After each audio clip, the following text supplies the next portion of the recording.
તો આ બા અને દાદા જો તમે કાવો બનાવી રહ્યા છે, આ બધા મસાલા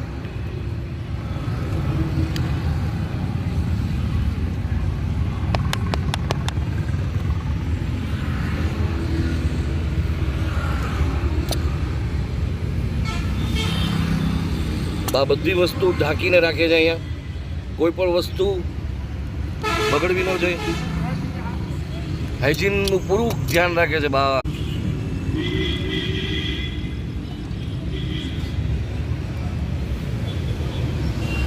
આ જગ્યાનું નામ છે માધવ કાવો.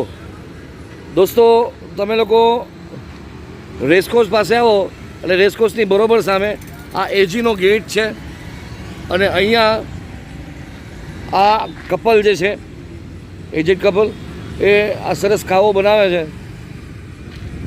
50 વર્ષથી પણ જૂના